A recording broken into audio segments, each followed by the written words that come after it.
Her hands are just not very on brand, you know. That was my daughter-in-law, Serena. She was laughing, holding up a new diamond bracelet that cost more than my car, but she wasn't joking. My son, Mark, just chuckled and squeezed her hand. We were at a ridiculously expensive restaurant celebrating the 5-year anniversary of their company, the one my money had built. I just sat there, looking at my own hands. The same hands that had paid for that bracelet, that dinner, that entire company. And in that moment, under the glare of the fancy lights, something inside me finally clicked. But that explosion was just the final crack in a foundation that had been crumbling for years. To understand how we got there, you need to see how the lie started. That lie had been going for years, but it felt loudest at that anniversary dinner. The air in the restaurant was thick with the smell of truffle oil and Serena's perfume, which cost a fortune an ounce. She was going on and on about the vacation home they were manifesting in Florida, describing the marble countertops and the infinity pool like she was reading from a magazine. And all I could think about was the small, dog-eared ledger my late husband, Frank, and I had started, the one still tucked away in my desk. Then the bill came. The server placed the thick, leather-bound booklet in the middle of the table, and the conversation just stopped. Serena looked at her phone. Mark studied the ceiling. It was a familiar, silent play. I felt the weight of it before I even moved. I slid my credit card from my simple wallet and placed it on the tray. It was a ritual now. Mark immediately leaned in, all smiles, covering my hand with his. His hand was so soft. "Mom, thanks for this. You're a lifesaver," he whispered, his voice full of that practiced, earnest tone. "To be honest, we're really asset-rich but cash-poor right now. The business is tight." He wouldn't meet my eyes. "We're going to need you to help us cover payroll again next month, just until the new candle line drops." Payroll. That was the word. Not vacation home, not diamond bracelets. Payroll. The word he always used to make it sound like a crisis, like we were all in the trenches together. I just nodded, pulling my hand out from under his to pick up my water glass. The ice clinked against the side. It was the only protest I had left. That feeling of protest, that small clink of ice, was still ringing in my ears as we walked out onto the street. The valet pulled up their shiny new Tesla, the one I'd made the down payment on as a Christmas bonus. The cold night air felt sharp, but not as sharp as the silence that had fallen between us. I felt that old, familiar ache, the desire to just smooth things over, to make it okay. Mark was buttoning his coat, and I saw his collar was crooked. It was just an instinct, the same one I'd had for 40 years. I reached out, my fingers finding the fabric. "Mark, your collar." "Evelyn, please." Serena's voice was like ice. She didn't just speak, she physically recoiled, pulling Mark back a step as if I was carrying a disease. I froze, my hand still in the air. She let out a long, put-upon sigh. "You've been... well, just look at your hands." I did. I looked down at my own hands. They were clean. I've always kept them clean, but they weren't like hers, which were smooth and pale with perfectly manicured, almond-shaped nails. My knuckles were a little swollen. I had a small, faded scar on my thumb from a rose bush I'd been pruning. They were the hands of a person who did things. "They're just so rough," she said, wrinkling her nose. "You're a co-owner, for God's sake. Can't you at least get a manicure? It's embarrassing." Mark said nothing. He just looked away, adjusting his own collar, his silence the loudest betrayal of all. Embarrassing. My hands. The hands that had held him when he had a fever, the hands that had signed the checks that paid for her manicures. That was it. That was the moment. I drove home, but I don't remember the trip. I just found myself in my own quiet kitchen, the house smelling faintly of lemon oil and old wood. I stood at the sink, the fluorescent light humming overhead, and I looked at my hands. She was right. They were rough. I saw the map of my life in them, and in that moment, the world just stopped. The humming from the light, the ticking of the clock, the dull ache in my back, it all faded to nothing. It wasn't sadness. It wasn't anger. It was a click. It was the sound of a 40-year-old lock, rusted with blind maternal love, finally breaking open. And I remembered. I was 30 years old, standing at an ironing board at 2 a.m, the smell of steam and starch filling a tiny apartment. My hands, red and raw, were flying, folding shirts from a laundry basket that seemed bottomless. I was working 2 jobs a day, job as a receptionist and an evenings and weekends job doing laundry for other people just to scrape together the down payment for our first home. My late husband Frank came in, his face tired. He put his hands over mine, stopping them. "Evelyn," he'd said, his voice thick with sleep. "One day, these hands will be our legacy. They're building our future." I came back to the present, still staring at my hands under the kitchen light. Frank was wrong. My hands hadn't built a legacy. They'd just been paying the bills for a lie. The woman who would have wept at that thought was gone. In her place was someone else. Someone cold, clear, and very, very curious. This new, curious woman didn't need to wait long. My grandma duties, as Serena had once called them, were my one non-negotiable access pass into their perfect, curated world. A few days later, I was at their house to watch Leo. Their home always made me feel like I needed to wipe my feet, even after I was already inside. It looked more like a set for a design magazine than a place where a 1-2-year-old boy actually lived. Everything was white, or gray, or a shade of grayish I didn't have a name for.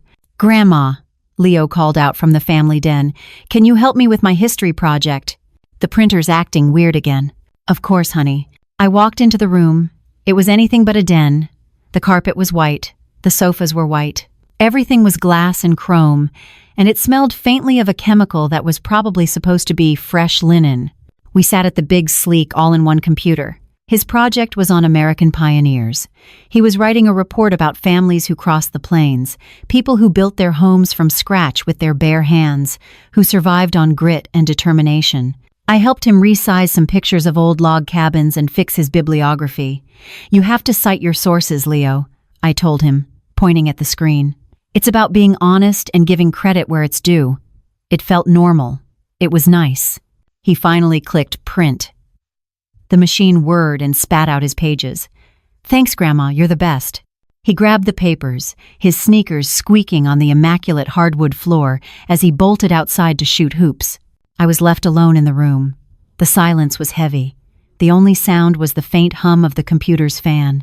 The screensaver clicked on a rotating slideshow of their vacations. Serena in Paris, holding a shopping bag. Mark on a ski lift in Vail. Both of them on a yacht, holding champagne glasses, the water a perfect, impossible blue. Asset-rich but cash-poor. My son's voice echoed in my head. And there it was. On the desktop, tucked between Leo's schoolwork and printer drivers, the little green QuickBooks icon, the logo for Frank's Legacy Artisanal Home. My heart didn't just pound, it felt like it stopped. My own hands, the rough ones, suddenly felt cold and heavy in my lap. For 5 years I had just signed the checks. I'd been the good mother, the supportive partner. When Frank died, I'd handed the reins to Mark, just like Frank had wanted. I trusted him. I trusted my son. But not very on-brand. Embarrassing. Those words weren't just an insult. They were a key. And they had unlocked a door inside me I never knew existed, a door to a room full of questions. My fingers hovered over the mouse. A part of me, the mother, screamed, "Don't. This is his. You'll break something. You'll break everything." But another voice, this new, cold, clear voice, answered back, "No, it's yours." This wasn't snooping. I wasn't a hacker. I was a 50% partner. My name was on the original LLC filing, right under Frank's. I had a right to know. I clicked. The sound was deafening in the silent room. A login box appeared. I typed in the password, the one we'd used for everything since the beginning, the one Frank had set up all those years ago. Frank Evelyn 1. The dashboard loaded. It was all there, charts, graphs, numbers that looked like a foreign language I'd never bothered to learn. My eyes scanned for the main one, the big one at the top. Year-to-date sales. I had to read it twice. Then a third time. I squinted, thinking the decimal point had to be in the wrong place. It wasn't. I felt the blood drain from my face. My breath caught in my chest. The number was huge. I'm not an accountant, but I can do simple math. This wasn't tight. This wasn't struggling. This was 300% over projections. 300%. All of Mark's words came rushing back, a flood of them. Asset rich but cash poor. Payroll. Just until the new candle line drops. I looked at the screen, at this glowing, undeniable number, and I felt a cold, hard clarity. This wasn't a tight business. This was a booming, wildly successful company. The first lie was staring me right in the face, and this new, curious woman had only one question. If the business was making this much money, where was it all going? My hand was still on the mouse. My breath was shallow. I could hear Leo's basketball bouncing on the driveway. Thwack, thwack, thwack. A steady, normal rhythm in a world that had just tilted off its axis. Where was it going? I wasn't just curious anymore. I was hungry. I needed to know. I saw the tabs on the left side of the screen. Dashboard, invoices, and expenses. My finger, one of my rough fingers, clicked on it. The screen refreshed. A long list appeared. It was boring, utterly, terribly boring.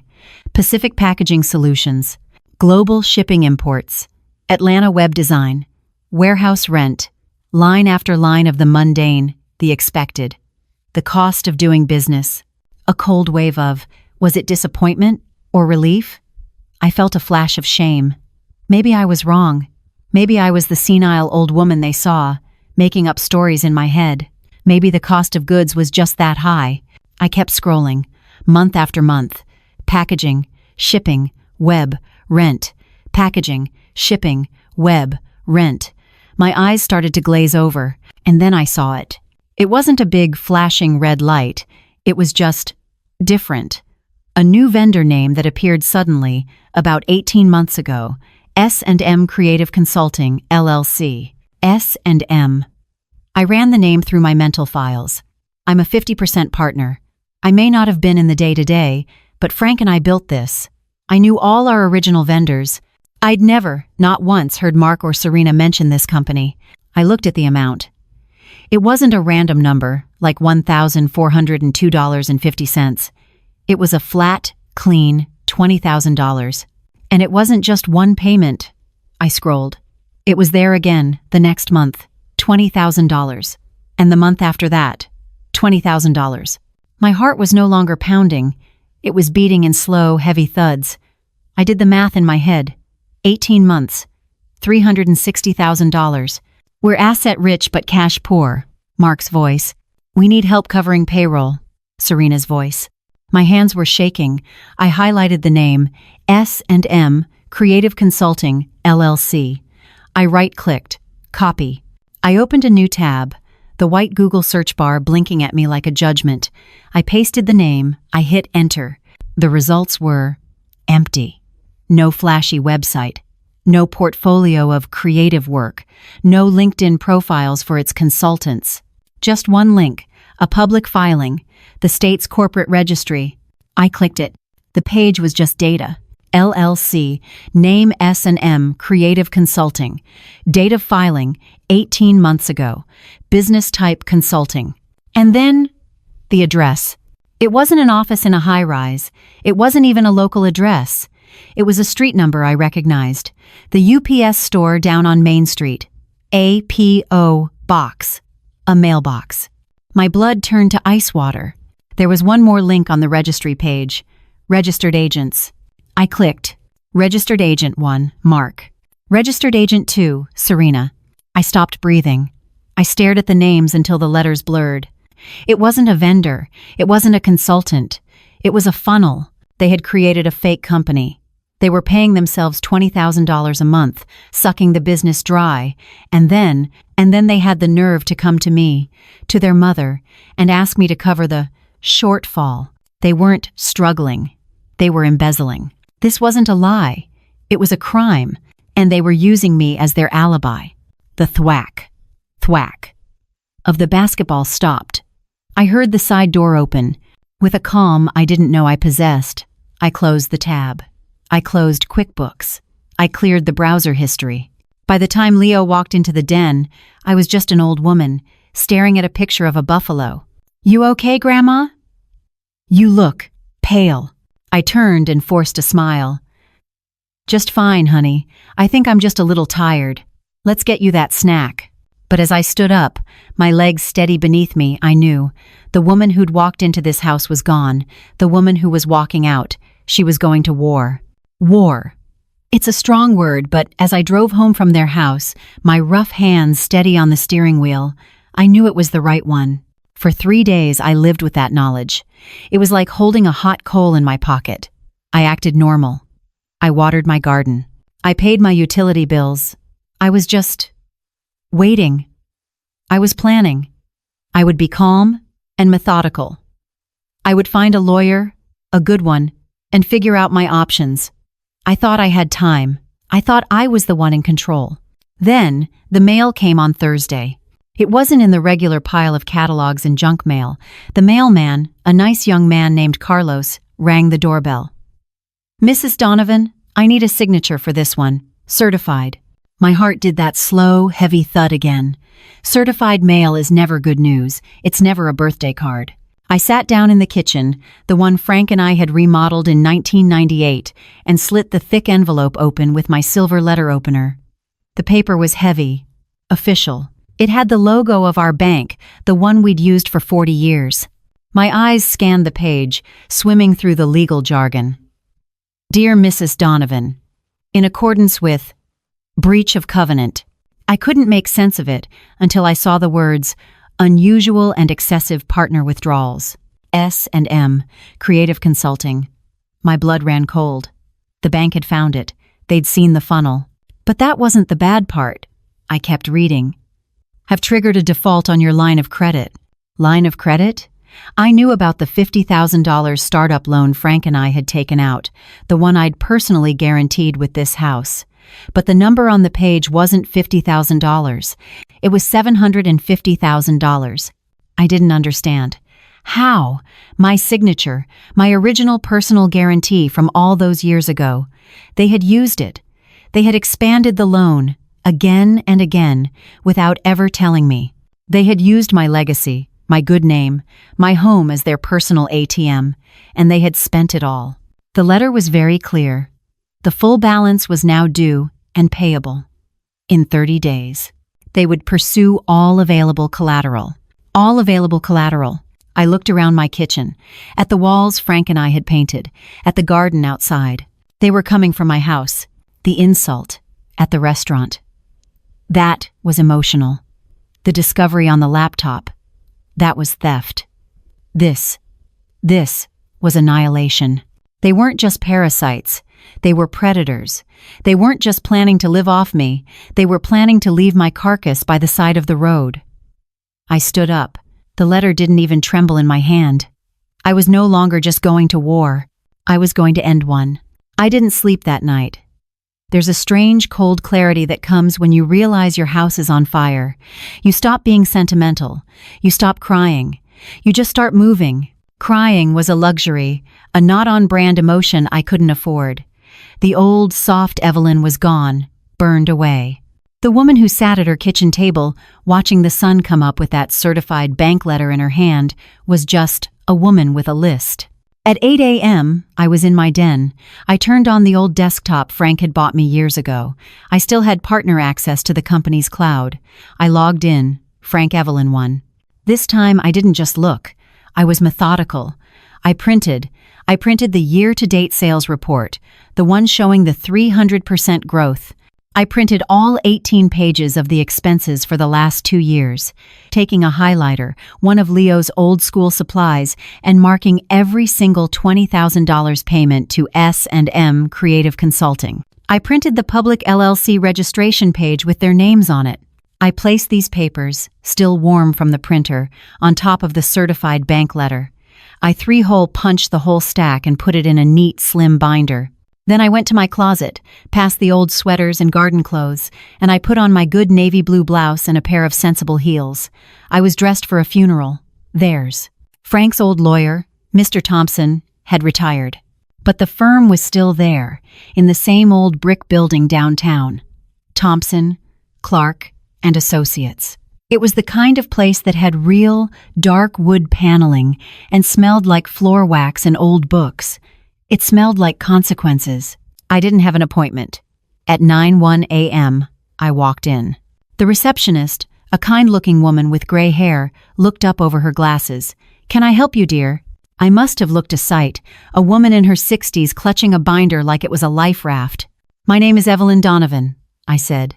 My voice was quiet, but it didn't have a single tremor in it. "I'm Frank Donovan's widow. I need to see a partner. Now." She must have heard something in that "now," because she didn't ask me to wait. She didn't tell me to schedule. She just picked up her phone. 10 minutes later, I was sitting in a conference room at a table so polished I could see my own reflection. The door opened. It wasn't an old man. It was a woman, maybe in her late 30s, in a sharp gray pantsuit. Her hair was pulled back so tight it looked like it hurt. She wasn't holding a notepad. She was holding a tablet. She didn't offer to shake my hand. "I'm Miss Clark. I'm the senior partner. I understand you have an urgent matter." She was all business. Perfect. I didn't want a friend, I wanted a shark. "Miss Clark, I'm a 50% owner of Frank's Legacy Artisanal Home," I said. She nodded, unimpressed, already classifying me. "Family business dispute. We handle those. What's the issue? Are you being bought out?" I didn't answer. I just took my binder, opened it, and spun it around on the polished table so it was facing her. "This is the issue," I said. I watched her face. She was fast. She picked up the top page. The bank letter. Her eyebrows shot up into her hairline. "A $750,000 note called? Mrs. Donovan, this isn't a dispute. This is a 5-alarm fire." "Keep reading," I said. My rough hands folded calmly on my lap. She did. I watched her flip the page to the QuickBooks sales figures. She frowned. She flipped to the first S&M expense line I'd highlighted. She flipped to the next page, and the next. She scanned them like a machine. Then she got to the LLC registration. She stopped. The room was silent. She just stared at the paper, at the names Mark and Serena. Finally, she lifted her head. Her professional mask was gone. She looked stunned. "Evelyn," she said, and she dropped the Mrs. Donovan.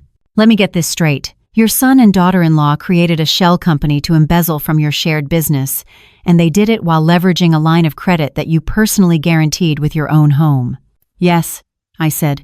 "And they told me the business was tight. They asked me to cover payroll." Miss Clark closed her eyes for a single second, as if to absorb the sheer audacity of it. Then she opened them. The shock was gone.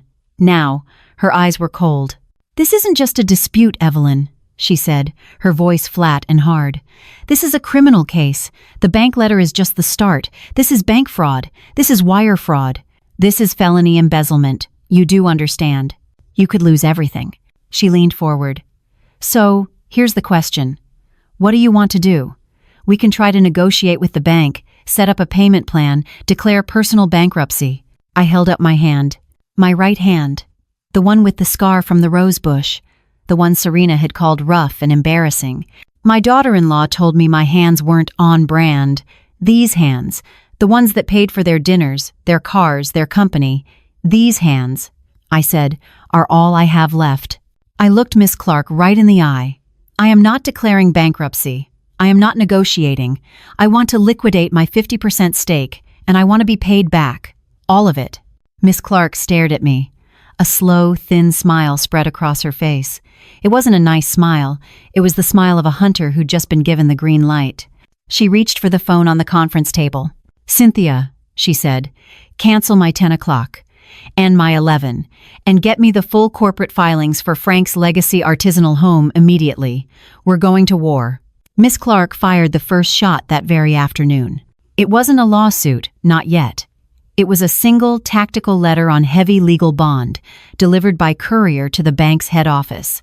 A formal notice of a material partner dispute regarding potential fraudulent activity. That's all it took. Banks don't care about family drama. They care about their $750,000. They did what banks do. They protected themselves. Instantly, they froze everything, every account, every credit line. The S&M creative funnel was shut off like a tap. I didn't hear from them for 48 hours. The silence in my house was thick, heavy. I just waited. I tended my garden. I pruned the roses, my rough hands steady as I cut away the dead wood. Then, Saturday morning, my phone rang. It was Mark. His voice wasn't smooth. It wasn't that practiced, charming tone. It was high, tight, and cracking at the edges. Mom? Hey, Mom. What's going on? He was trying to sound casual, but he was breathing too fast. None of the cards are working. Serena tried to buy groceries at Whole Foods, and it was declined. Declined, Mom. Groceries, I thought, not a Florida vacation home. Did you call the bank, Mom? Did you say something to them? This is crazy. It has to be some kind of mistake. I let the silence stretch, just for a second. I'm looking into a few discrepancies, Mark, I said. My voice was perfectly calm, as if I were talking about the weather. I could hear him gasp, a sharp intake of air. Discrepancies? Mom, no, it's just a misunderstanding. We can fix this. Please. He was full on panicking now. Listen, why don't you come over? We're having a BBQ, just a small family get-together. We really need to talk about this, please, Mom. A BBQ. He sounded so desperate, so scared, that the old Evelyn, the mother, felt a small, stupid pang of, no. I crushed it. She was gone. All right, Mark, I said, my voice still even. I'll be there. I knew it was a trap. But you can't trap a person who's walking in with their eyes wide open. When I pulled onto their street, I knew I was right. It wasn't a small family get-together. I saw Serena's smug brother's silver BMW. I saw her loud aunt's minivan. I walked through the side gate into their perfect manicured backyard. The smell of propane and cheap sausages hit me. The chatter and the top 40 playlist died down. They were all there, arranged in a semicircle of expensive patio furniture, clutching their drinks. Serena's mother, her father, her brother, her aunt, a jury of her peers. A tribunal. Mark was standing by the grill, spatula in hand, frozen. He wouldn't look at me. Serena came at me, her face a mask of practiced, tearful concern. She actually dabbed at her dry eyes. Oh, Evelyn, she said, her voice loud enough for the whole yard to hear. Thank God you're here. We've all been so worried about you. We need to talk about what's been going on. I just looked at her, at this woman who had called my hands embarrassing. I saw the whole performance. The patio chairs arranged like a jury box. The worried family members, clutching their hard seltzers, ready to pounce. This wasn't an intervention. It was an ambush. It was a kangaroo court, and I was the kangaroo. Serena's mother, a woman who always looked like she'd just tasted something sour, fired the first shot. Evelyn, dear, she said, her voice dripping with fake pity. You're not, well, we all know that. Serena has been worried sick about you. You're being cruel, just cruel to your only son. Her smug brother, the one with the BMW, leaned forward, swirling the beer in his bottle. Look, Evelyn, I get it. You're old. You're lonely. But you can't just destroy a multi-million-dollar business because you're having a bad day. It's senile. It's spiteful. They kept coming, their voices overlapping. You'll destroy Mark's future. Over a little fight. It's what families do. He's your son. He loves you. And you're stabbing him in the back. I just stood there. I let them empty their clips. I let them say it all. Let them show their whole ugly hand. I was the cliff, and they were just noise. Mark finally found his voice. He dropped the spatula, and it clattered on the expensive patio stones. He came forward, his face a mask of a terrified, petulant boy. Mom, stop this. Whatever this is, you're hurting the family. You're hurting Leo. Is that what you want? Serena rushed to his side, grabbing his arm, the perfect picture of a loyal, terrified wife. How can you do this to us? She finally wailed, the real tears of panic now mixing with the fake ones. After everything we've done for you? How can you be so hateful? Hateful, that was the word. I looked at her. I looked at my son. I looked at this whole jury of entitled, comfortable people, and I felt nothing. Just quiet. You're right, Serena, I said. My voice was low, but the whole yard went dead silent. Even the top 40 playlist seemed to fade. You're right about my hands, they are rough. I held them up, just a little, the scar on my thumb visible in the afternoon sun. They're rough from 40 years of work. They're rough from building the company you two have been robbing blind for the last 18 months. The gasps were instant. Serena's face went from pale to a chalky, splotchy white. What? What are you talking about? S&M, Creative Consulting. I said, my voice as calm as the summer air. P.O. Box 721. $20,000 a month. Does that ring a bell? Mark looked like I had physically slapped him. Mom, that's not what Mark. The new voice was sharp, clear, and cold.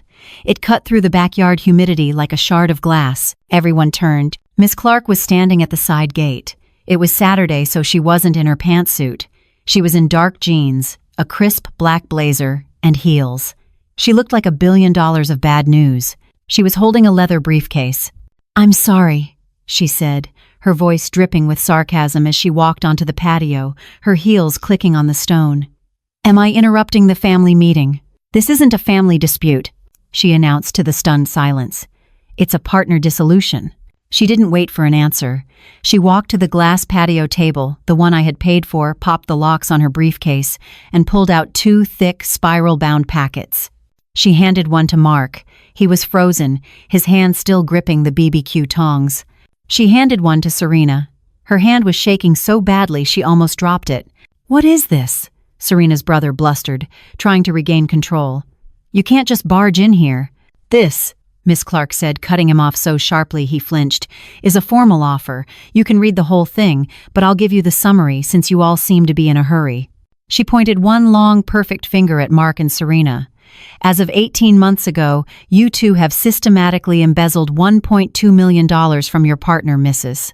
Donovan, through a fraudulent shell corporation." Serena's mother made a small choking sound, like a dying bird. "You did this," Miss Clark continued, her voice like a scalpel, "by leveraging a $750,000 line of credit, which you defaulted on, using Mrs. Donovan's personal home as collateral. That is bank fraud. That is wire fraud. That is grand larceny." She let that hang in the air. "The good news is, you have a choice. It's a very simple one." She tapped the thick packets. "This is an offer. You can either sign over your 50% shares and all company assets to my client, Mrs. Donovan, to cover the $1.2 million you've stolen, plus damages, or—" She reached back into her briefcase and pulled out a different folder. It was thinner, red. "Or on Monday morning I file this." She held it up. "These are the criminal charges. My paralegal has already forwarded copies to the district attorney and the FBI's white-collar crime division." She smiled, a thin, terrible smile. "Your choice. Take the weekend to think it over." The silence was absolute. The only sound was a bird chirping in a distant tree and the faint, pathetic sizzle of sausages burning on the grill. They didn't have a choice. Not really. That sizzle of the burning sausages was the last sound of their old life. Faced with the red folder with the FBI, with public, criminal shame, or just financial ruin, they did what cowards always do. They saved themselves. Just barely. They signed. They signed everything, right there on the glass patio table, next to a half-eaten bowl of potato salad, while their jury of family members filed out the side gate in a dead, shamed silence. The next 3 months were just paperwork. It was a clean, cold, legal amputation. Miss Clark was a surgeon. The bank was made whole first. The $750,000 loan paid off from the assets of the company they'd forfeited. The new Tesla was repossessed. The lease on the Florida vacation home was broken. The artisanal home goods company, now 100% mine, was rebranded. I changed the name back to what it was always supposed to be. Frank's Legacy. Simple, honest. Life went on. I just continued. I was at Costco. It's a Saturday ritual, has been for years. I like the no-nonsense-ness of it all. There's an honesty to buying in bulk. You can't pretend to be anything you're not in a giant warehouse that smells like cardboard and hot dogs. I was pushing my giant, rattling cart past the mountains of paper towels, checking my list. I was trying to decide if I really needed a 3-pound bag of almonds when I saw her. I almost didn't recognize her. It was Serena. But it wasn't the Serena from the restaurant, or the magazine Perfect House, or even the crying, screaming woman from the BBQ. The designer labels were gone. She was wearing a pair of cheap gray sweatpants with a faint bleach stain on the knee and a faded t-shirt for a local radio station. Her hair wasn't a sleek, expensive blowout. It was pulled back into a messy, greasy-looking bun. The diamond bracelet was gone, of course. Her feet were in flip-flops. And her hands. Her hands, which had never touched anything rougher than a credit card, were struggling with a giant, unwieldy box of generic brand diapers. She was trying to lift it into her cart, and it kept slipping. She looked up, her face pinched with a frustration that was so ordinary. And she saw me. I was just standing there, in my simple blouse and walking shoes, holding my list, my rough hands on the cart handle. Her face went through a whole story in about 3 seconds.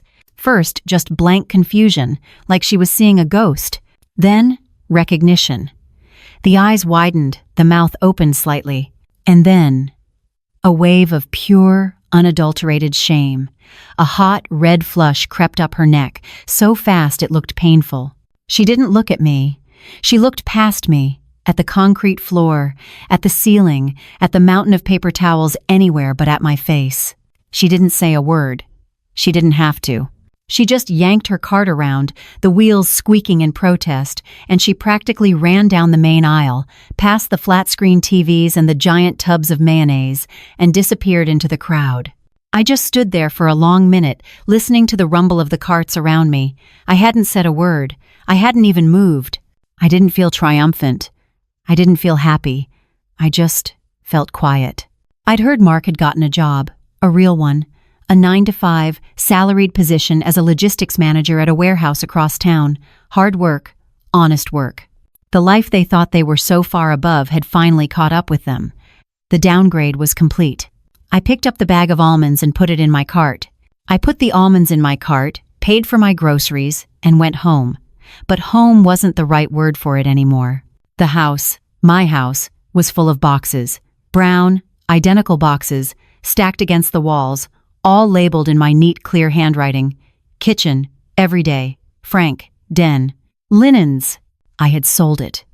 The day after Miss Clark had finalized the transfer of the company to my name, I called a realtor. I didn't want it anymore.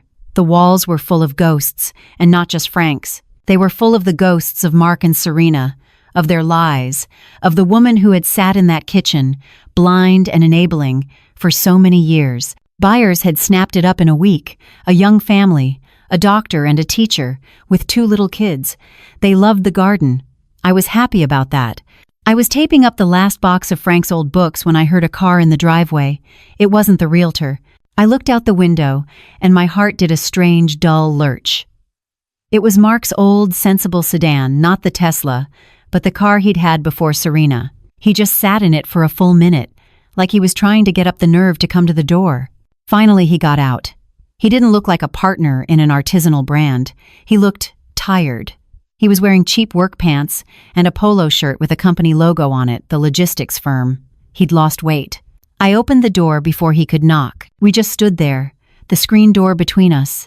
The sound of packing tape and echoes was all that was in the house. "Mom," he said. His voice was hoarse. I just waited. I had nothing left to say. He looked around at the boxes, at the empty space where the family den computer had been. The reality of it, the finality of it seemed to hit him. "You're really going," he whispered. "I am," I said. He swallowed, hard. He looked down at the welcome mat, then back up at me. His eyes were red. "Mom, I'm so sorry." It was the first time he'd said it when he wasn't about to lose something. The first time it sounded, for even a second, like the truth. He saw me glance at his hands. He'd been clenching them at his sides. He slowly, almost shamefully, held them up. They weren't the soft, smooth hands of the man who'd let his wife insult mine. The nails were short, the knuckles were red, and across the palms, I could see them. New, angry, yellowing calluses. "It's hard work," he said, his voice cracking. The warehouse, it's hard." I looked at his hands. His rough hands, the hands of a man who was finally, at 40 years old, learning what it meant to actually work, to trade his time and his sweat for a paycheck.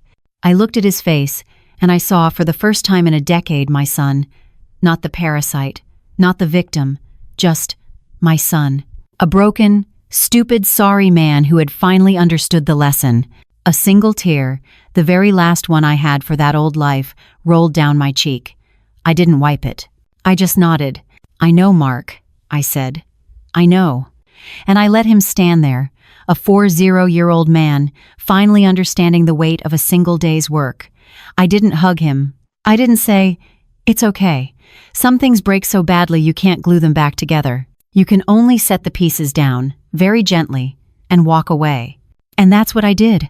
I closed the door on my son, I signed the last of the closing papers, and I walked away from the house I'd spent my entire adult life in, the house I'd saved with those 2 jobs at the ironing board. I don't live there anymore. Today, I'm sitting on a small, bright balcony. The air doesn't smell like old wood, floor wax, and new lies. It smells like salt. The ocean is right there, just across the street, a huge, blue, breathing thing that doesn't care about your past, or your family, or your business. It's just there. And it's constant. My new condo is small, 2 bedrooms, one for me, one for Leo when he visits. The walls are a creamy white, and the sun just floods in all morning long. There's no dark wood, no heavy furniture full of memories. Everything is light. There's a mug of hot tea on the little wicker table beside me, and next to it, a terracotta pot. My hands are plunged deep into a bag of fresh, dark potting soil. I'm planting a new garden, just some geraniums and basil. I look at my hands, covered in dirt. They're still rough. They're still a little swollen in the knuckles. They'll never be on brand, but I'm not ashamed of them anymore. They're not embarrassing. They're mine. And for the first time in my life, every single thing they build belongs to me. I hear a laugh from inside. Leo's at the kitchen table, which is covered in glue and balsa wood. He's working on a new model rocket. He's spending the whole week. After everything. The court agreed a little more time with his grandmother was a good, stable thing. He's happy. He's safe. And I know, that was the real legacy. Not the company, not the house. Him. It took me 60 years, but I finally realized my hands were meant to build my own future, not just pay for everyone else's. So let me ask you, if life handed you a brand new, unwritten page, would you have the courage to turn to it? If this story resonated with you, let us know your thoughts in the comments below. And don't forget to like and subscribe for more stories about finding strength in the hardest of times.